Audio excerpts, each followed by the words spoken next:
عارفين مين اللي حط لنا النظام الأبوكتي اللي احنا بنعرف منه عدد الأصوام وبنعرف منه مواعيد الأعياد؟ وكمان هو نفس الشخص اللي قرر يضيف أسبوع الآلام للأربعين المقدسة.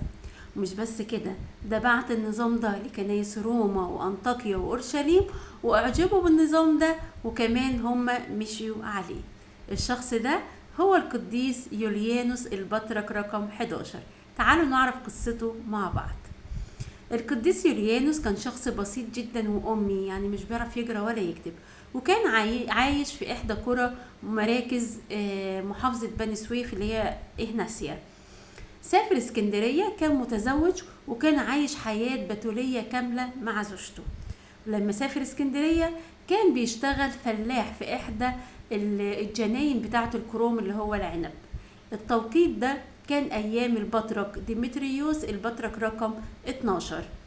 لما قربت أيام نياحة البطرك ديمتريوس ظهر له الملاك وقال له اللي هيقعد على الكرسي مكانك هيجيلك بكرة ومعاه عنقود عنب.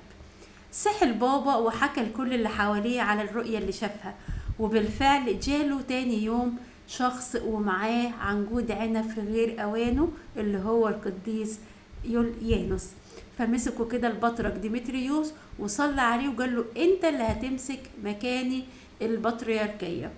فقعد حاول كده ان هو يهرب منهم، لكن هم اصروا على وجوده وحكاله البابا على الرؤية اللي شافها، واحتفظوا بيه جوه الدار البطريركية لحد نياحة البابا ديمتريوس. وبالفعل أكملوا الصلوات على القديس يوليانوس ومسك هو البطرك رقم 11.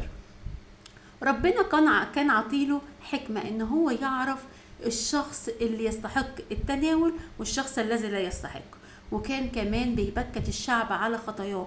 فالناس دي اتضايقت منه، ازاي هو بيبكتنا على خطايانا وهو متزوج، وازاي متزوج ويبقى هو البطرك بتاعنا؟ معروف ان البطرك او الاسقف بيبقوا بتوليين مش متزوجين.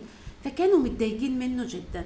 فظهر له الملاك وقال له لازم تعلن للشعب بتاعك انك انت عايش مع زوجتك حياة البتولية، ما ينفعش انت تسعى لخلاص نفسك وتسيب الناس عايشة بخطية الشك من ناحيتك.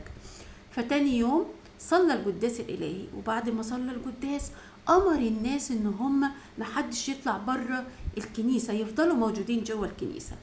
واحضر زوجته وراح واخد من الجمر اللي في الشورية وحطه لها في اللبس بتاعها، واخد هو كمان وحط على الازار بتاعه اللي هي الطرحة اللي بيكون حاططها اثناء القداس، وخد زوجته معاه وابتدوا يلفوا في الكنيسة.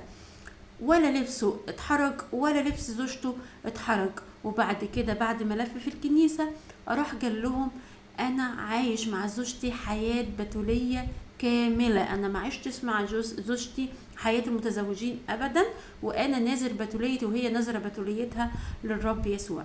فابتدت الناس تتضايق من نفسها ان هي شكت فيه، وعاش معاهم القديس يوليانوس حياة صالحة، وكان بيسعى دايما لخلاص النفوس لحد ما تنيح بسلام وعمره 105 سنة. بركة وشفاعة القديس يوليانوس والقديس ديمتريوس فلتكن معنا ومعكم آمين.